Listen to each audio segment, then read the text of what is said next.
Hello नमस्कार साथियों, स्वागत है आपका हमारे इस YouTube channel mission RS digital classes पर।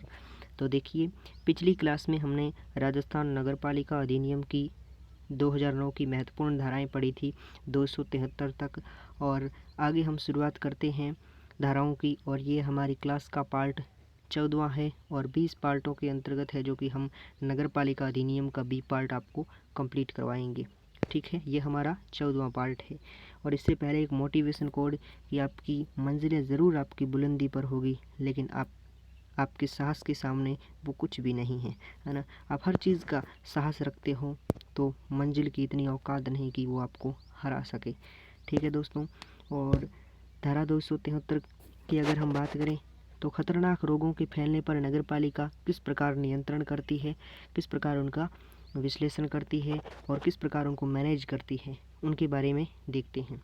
देखिए, बात करते हैं हम कि नगरपालिका आदेश द्वारा खतरनाक रोगों के नियंत्रण का प्रबंधन करेगी, और किसी स्थान का जिसमें खतरनाक रोगों के होने की रिपोर्ट अथवा उसको जो कि संदेह हो तो वो उसका तत्कालीन प्रबंधन करेगी। और किसी भवन, तालाब या अन्य कोई भी ऐसा क्षेत्र हो जहाँ पर रोग फैलने की संभावना हो, या गंदी झोंपड़ियाँ या फिर स्थानों या फिर मजिस्ट्रेटों की पूर्व अनुजा से खतरनाक रोग पीड़ित होने पर नष्ट करने की शक्ति।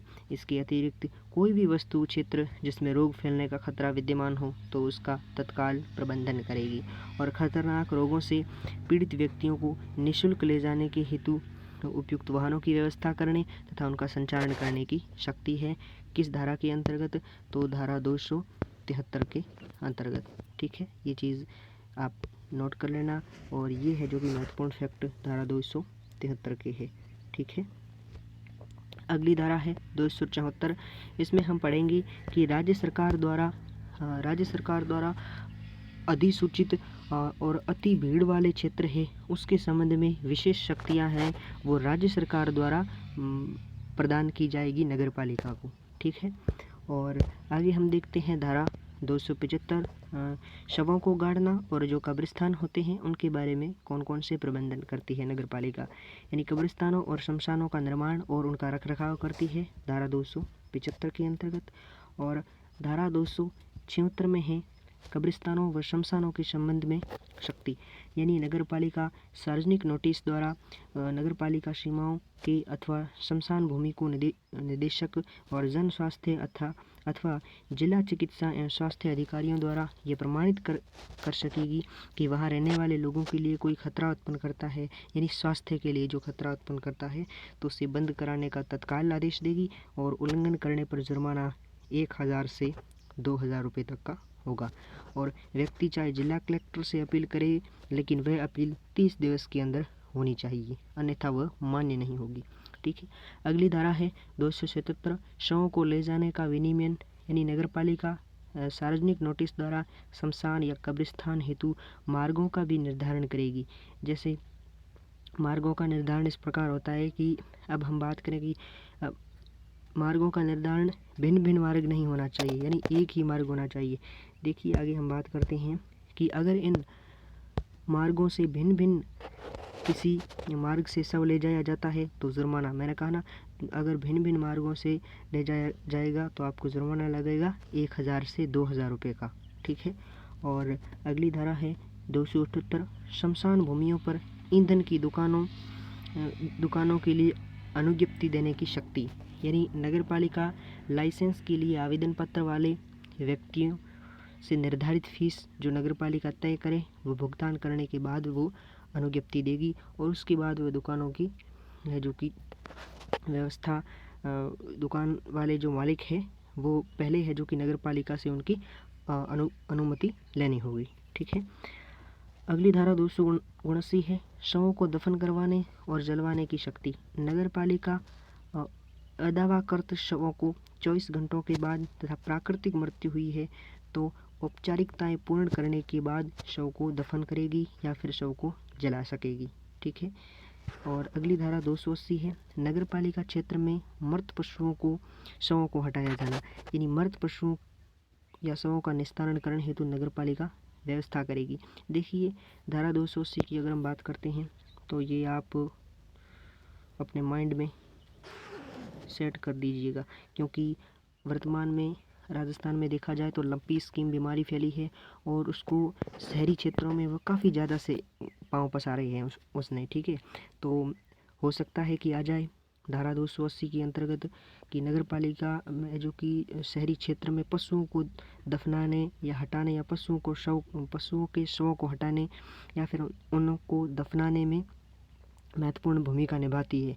ये किस धारा के अंतर्गत करती है, आपको धारा दे देगी 278, 279, 271, 280। तो आपको 280 याद रखना है। ठीक है, और आगे हम बात करें अगर हम, तो जैसे कोई भी पशु विक्रय अथवा धार्मिक उद्देश्य के अतिरिक्त मर जाता है तो नगर पालिका सीमाओं या आबादी से 2 किलोमीटर दूर ले जाया जाएगा।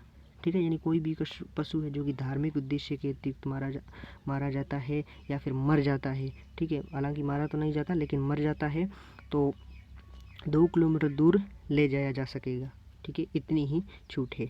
अगली धारा है 281, कतिपय और विकारों से पीड़ित व्यक्तियों द्वारा किए गए कार्यों के लिए शक्ति, यानी अर्थात कोई व्यक्ति किसी संक्रामक रोग से पीड़ित है तथा वह कोई पेय पदार्थ या खाद्य पदार्थ या मानव उपयोग हेतु बनता हो, यदि कपड़े धोने या ले जाने का कार्य करता हो तो दोष सिद्धि पर जुर्माना 1000 से 2000 रुपये तक का होगा।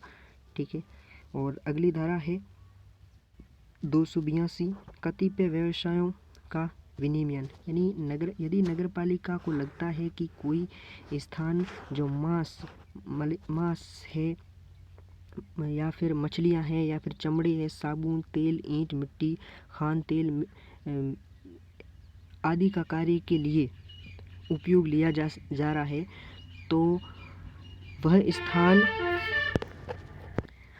स्थान पड़ोस में रहने वाले लोगों के लिए खतरा उत्पन्न करता है, यानी स्वास्थ्य का खतरा उत्पन्न करता है, तो नगर पालिका द्वारा ऐसे स्थान को बंद करवाने के लिए विशेष रूप से है जो कि परिवर्तन करने का निर्देश दे सकेगी। ठीक है, और परंतु ऐसा स्थान किसी व्यक्ति की उपजीविका से जुड़ा हुआ हो तो बंद कराने का आदेश नहीं दिया जाएगा, और अगर किसी स्थान का प्रयोग नोटिस दिए जाने के बाद भी जारी रखा जाता है तो है जो कि लोगों के स्वास्थ्य आदि को खतरा उत्पन्न करता है तो जुर्माना है जो कि 2000 से 5000 रुपये तक का लगेगा।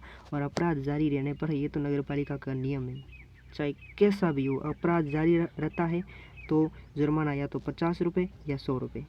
ठीक है, तो एग्ज़ाम में आए तो ये तो एक ही चीज़ है, 50 से, यदि जुर्माना का उल्लंघन कर रहा है, ठीक है, मतलब कोई भी कार्य का उल्लंघन कर रहा है और जुर्माना जो है वर्तमान में जैसे 2000 से 5000 रुपये वह नहीं दे रहा है, तो एक साथ नहीं दे रहा है तो है जो कि प्रतिदिन उल्लंघन भी कर रहा है और जुर्माना ये भी नहीं भर रहा है तो वो कार्य जारी रहता है ना, तो जुर्माना 50 से 100 रुपये तक का लगेगा।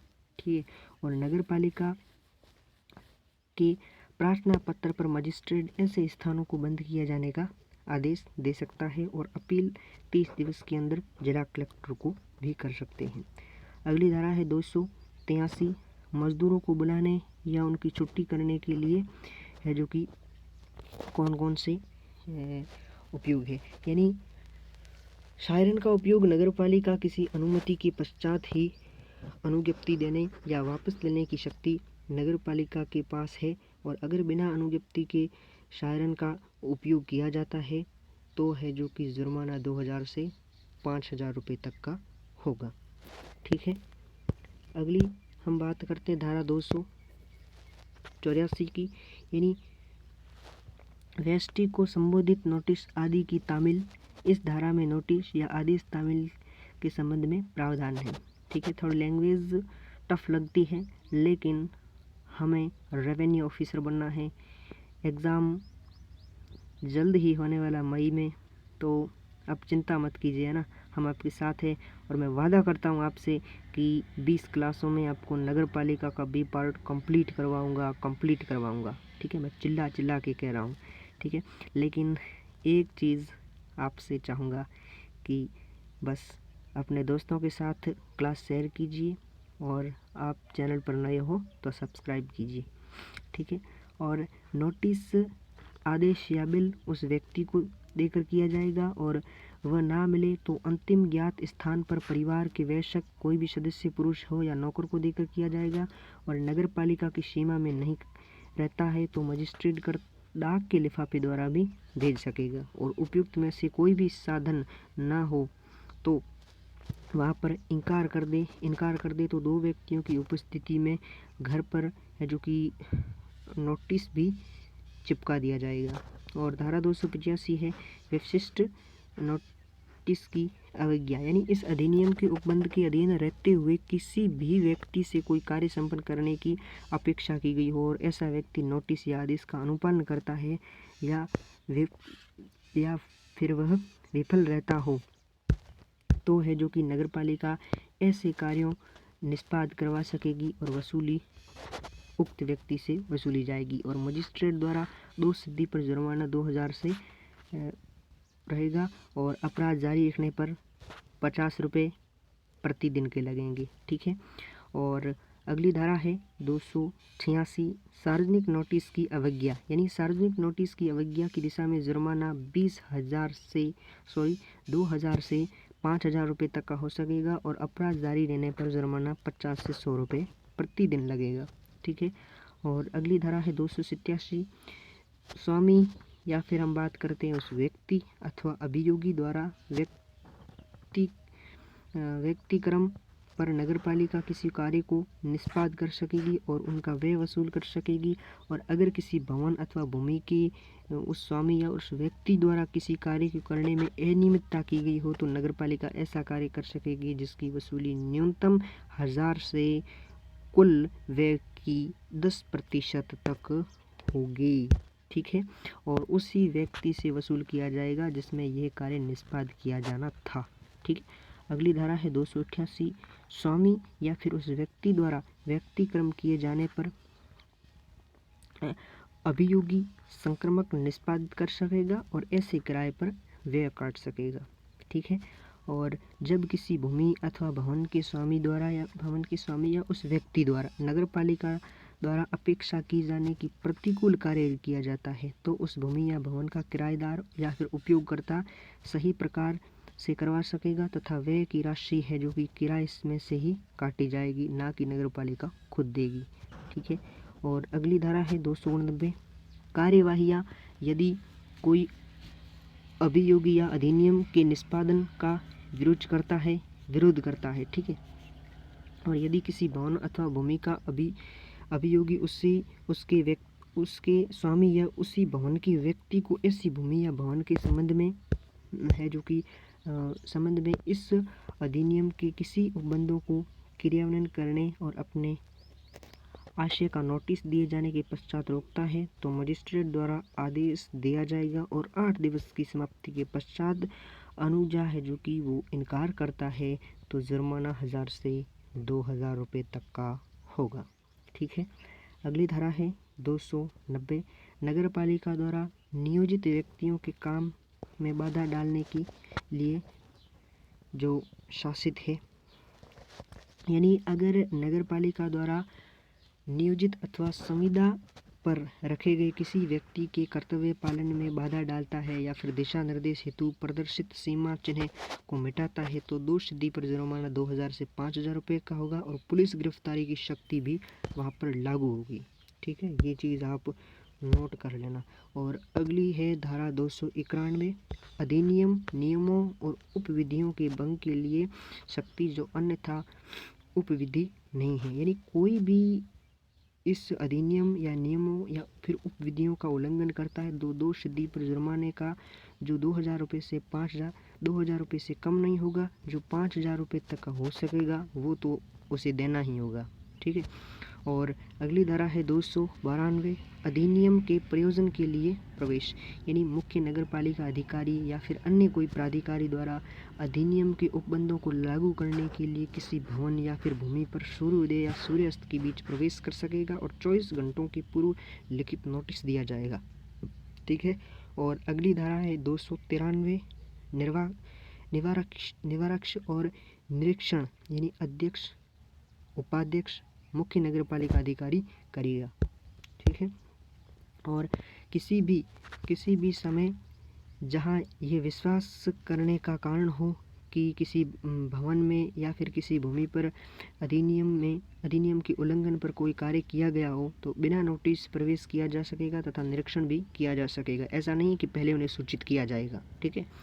और अगली धारा 294 प्रवेश करने की शक्ति, यानी धारा 294 के उपबंधों के अधीन अगर प्राधिकृत व्यक्ति किसी के लिए निरीक्षण या फिर तलाशी के उद्देश्य से हेतु दरवाजे या फाटक या फिर अन्य अवरोध खोलना विधिपूर्ण होगा, ठीक है। अगली धारा है 295 कतिपय मामलों में प्रतिकर की अवधारणा, यानी यदि ऐसे किसी भी प्रतिकर या फिर नुकसानी जो इस अधिनियम द्वारा संदत किए जाने हेतु निर्दिष्ट है वो है कि उनके संबंध में कोई सहमति नहीं हो तो उसकी रकम यदि आवश्यक हो तो उसका प्रभाजन और ऐसे अधिकारी द्वारा जैसे निदेशक या फिर स्थानीय निकाय द्वारा इस नियुक्ति किया निश्चित